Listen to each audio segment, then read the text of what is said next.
Your Excellencies, distinguished guests, the Vice Chairman of Doha Bank, Mr. Yusuf Obaidan, dear customers, ladies and gentlemen, honored guests, thank you all for coming. Last week, I was in Barcelona. I was a visiting faculty for European University. I had a privilege of running a workshop in addition to joining as a keynote speaker for 40th anniversary of European University. During the workshop, we had very interesting and exciting deliberations. MBA students from a global network. It was thought-provoking when I asked them, how many of you in this room want to be bankers? Practically, there's no response. I was shocked. Don't you want to become one of the exciting banker, like working for JP Morgan, Morgan Stanley, Goldman Sachs? There was no reaction. Finally, a lady stood up. She said, "We don't believe in bankers." What? Banking is a very noble profession, very committed and responsible citizenship. She said, no. She said, you did mention many institutions. Next to your hotel is a casino, which is true. In Barcelona, I was staying in Arts Hotel. Next to me was a casino. If you want to play or if you want to gamble, we go to casino. We don't need to be a banker. Well, that was a very, very strong statement. The lesson I've learned is, even after 5 years of global governance in restoring this world is still coming to terms. I asked her, what makes you to disbelieve bankers? You're asking me? What happened to Cyprus? How could you tax the customer deposits? That's a very interesting question. Looking at a bigger picture, even after 5 years of reorganization of the world, the new world order is still coming to terms. We haven't resolved the issues. The financial economies are still reeling under pressure. The real economies are redefining themselves. The new world order is getting done. It's work in progress. Unless we establish universal standard in terms of accounting, valuation, securitization, and making sure the man in the main streets is protected, we are not going to get consumer confidence. We are not going to get global trust. We are not going to get global governance for the spirit of humanity and prosperity. That's what I've learned. That's what the lessons I could gather from Barcelona. Interesting world. A couple of days before IMF, International Monetary Fund, spring meeting was over. The global growth is still at stake. The world at large is still coming to terms. The bigger picture is 3 to 3.2% was projected in Tokyo last year. We were party to the IMF deliberations last year, October in Japan. Now there's a downward risk. America, the advanced economist, is going through extraordinary reorganization. So-called G7 has become G8, G8 has become G20, now the number is increasing, G24, which includes New Mexico, South Africa, Indonesia, name it. Extraordinary transformation in the new world order. Ground rules are getting set. The reorganization is reigniting ethical and moral governance. The advanced economist, in aggregate terms, is going to recover from the contraction America has to do not less than 1.9%. Housing market said to be showing signs of recovery. In the US, consumer confidence is coming to terms. Quantitative easing, the measure which has improved the liquidity world over, what is started as a liquidity crisis has moved to a funding crisis. Funding has become solvency crisis. Today it's a sovereign crisis. Euro, as an enlarged enterprise, is still under technical recession. No question about it. Possibly, next year there could be positive values. If you look at the United Kingdom, rating agencies have downgraded, but still at large is trying terms austerity versus value creations. Mutually exclusive. You have to will live within the GDP definition. Countries and continents, individuals and institutions who have lived beyond their means have to come to terms. They have to pay the price. That's the world we are in. Emerging markets, which is producing over 60% of the incremental growth, today reeling under pressure as well. China is slowing down. What was 30 years of consistent, sustainable over 9% today is running over 7.7%. Result, global financial market was tumbling. I was in Qatar Investment Forum in Berlin last week. Every single part of the world was shaking because China is slowing down. You open up the market, gold is down, nose diving. Commodity markets are completely under contraction. And again, oil and gas is not an exception. Emerging markets are driving engines for the world to sustain its credibility in its form and substance. They are slowing down. India is supposed to do 5.7 to 5.8%. Fiscal consolidation is an issue. Again, inflation outweighs the growth. That's the definition of the issue. When it comes to Middle East and North Africa, we have a good story to tell. In terms of overall economics, the Gulf states are running in 1.6 trillion, taking oil at $70 to $75. Different states have set in different pricing tags, but essentially they should be producing not less than 20% current account surplus as a percentage of GDP, not less than 20%. Qatar should be reporting not less than $55 billion as a fiscal surplus, as a current account surplus. Essentially, we need to recognize the macroeconomic stability of the region. You are insulated in terms of macroeconomic fundamentals, but you are not isolated from the global crisis. We live in an interdependent world.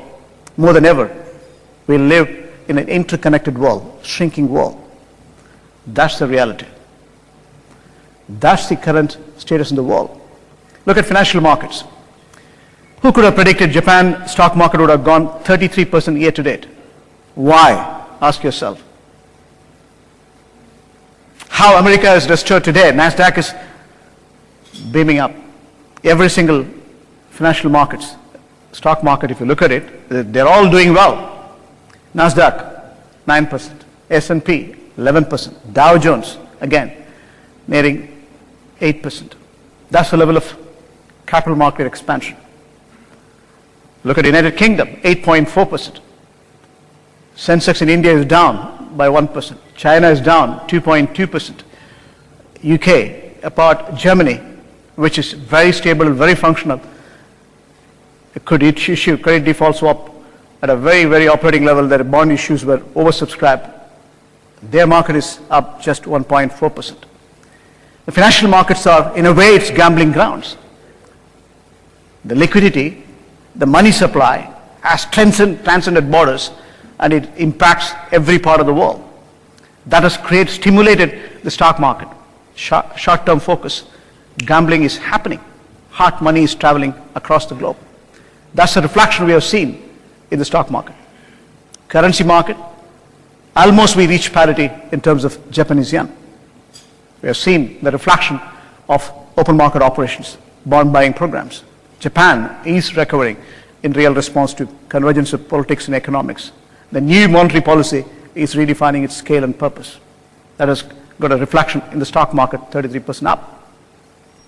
But on the other side, when I was in Berlin, the gold has reached historical low the last 2 years, 1379 per ounce.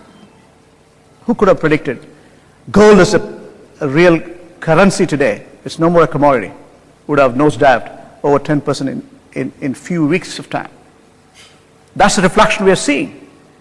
Oil, WTI, $88 per barrel. And again, Brent, not far off, less than 100. That's the reflection we have seen in the real commodity driven. That's a clear reflection of the inverse relationship, mutually exclusive relationship between stock market and the commodity market. Currency market is nosediving. Currencies are getting weakened to improve the trade. Currency war creates trade war. Why? Quantitative easing, printing money, money supply is going to transcend borders. It's going to weaken the dollar index. The dollar today is almost 83 points.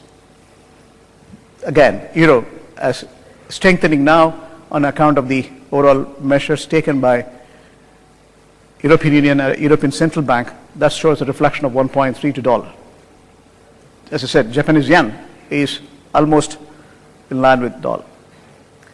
That's the reflection we have seen. 100 yen is almost there. That's the change we are seeing in the financial markets. In the midst, we have the Gulf economies. Gulf economies, with the advent of Arab Spring, has a lot to expand in terms of social progression. We have seen the housing, again, education, billions of dollars are committed in the fiscal frame. If you look at the overall gross domestic product, it is 1.6 trillion, as I said. Saudi Arabia is nearly $750 billion. And again, United Arab Emirates is almost $365 billion. Qatar, $188 billion. Again, when it comes to Kuwait, nearly in line with Qatar, $173 billion. We have seen a positive reflection in Oman as well as Bahrain. These economies are commodity driven. There's a structured diversification as a solution evolving. Multiple market, multiple segments. The sovereign funds are getting deployed to make sure non-hydrocarbon comes in as a sustainable journey. That's a good policy move. But real excitement lies in how far we are reorganizing the non-hydrocarbon productivity. That's precisely the reason countries like Qatar has set in 2030 vision. The vision to institute a long-term mission and making sure development strategy as a structured solution comes in with a 5-year plan.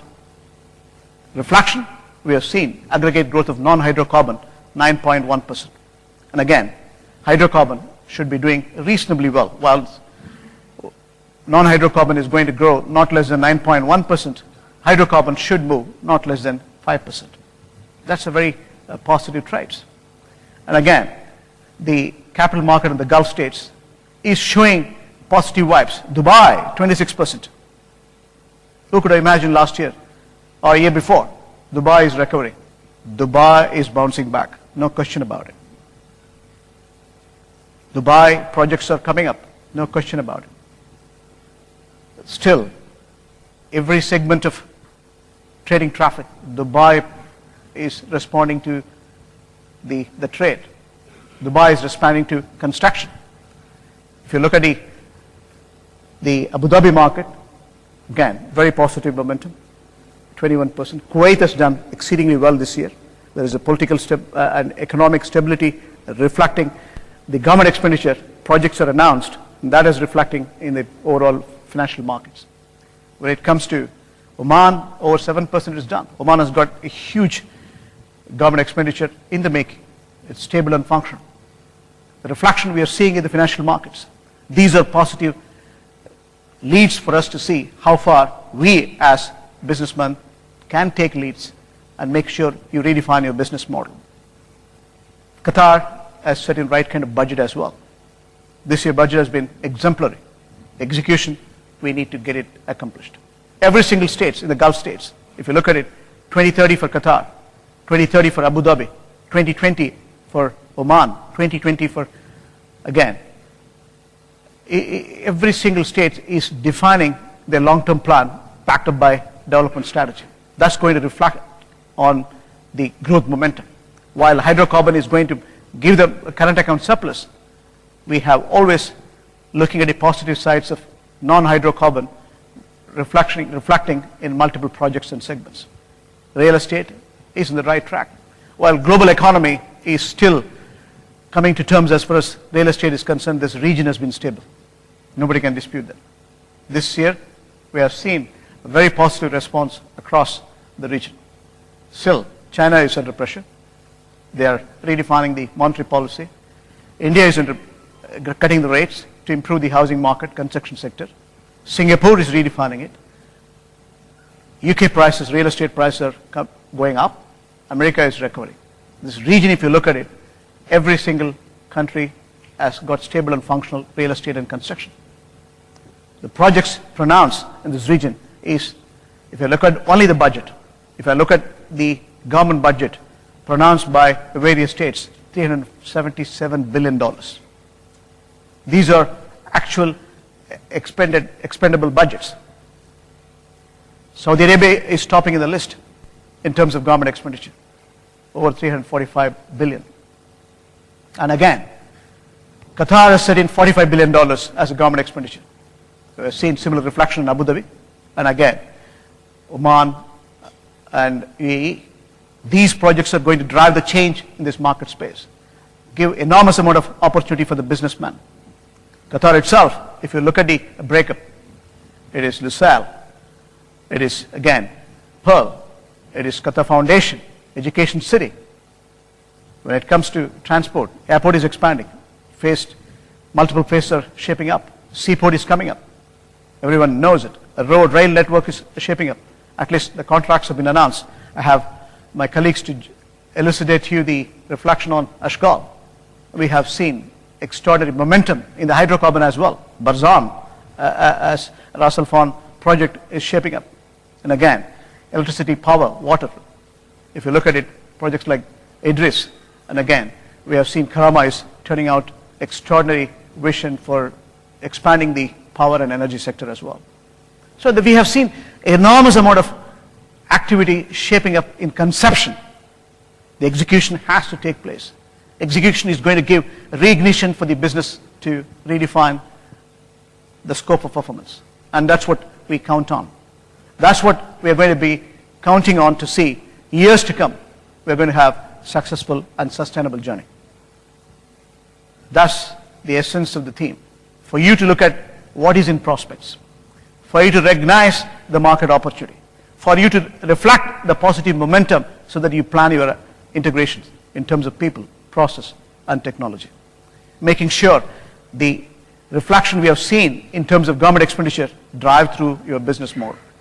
Improve the trade cycle, improve the productivity, improve the profitability. That's the very purpose of we are getting together today. Along with me, a very competent and elite panel. The composition is interesting and exciting. Ashgal, we have a representation to showcase the projects in the making. And again, to add to that, PKF, we have the group CEO here with me to showcase some of his case studies. In addition, we have Kio. When you have projects, you have measurable risk as well. We need to look at these risks and map these risks into business process so that you have fixed the risk. It's important you define, measure, manage, and control the risk. It's not an option. And again, that's the reflection we have brought in here to look at the measurable risk. We also have a legacy to make. We need to create a better world. We need to create a better society. Apart from elimination of extreme poverty, apart from bringing gender equality, we also have to necessarily recognize environment sustainability comes in. Green is integral part of your business mission. Again, we have representation from GOD, Gulf Organization for Research and Development. We also have to understand, unless you have an enterprise which is performance-driven, a culture which is highly productive and positive, you cannot accomplish that. For which we have Boston Consultancy representation. The partner of Boston Consultancy is here. With this, I set the theme for this evening. We are going to have a very enterprising sessions at every level of interface. I want the audience to interact, at least 1 or 2 questions. And finally, we'll open the floor for question answers, followed by dinner.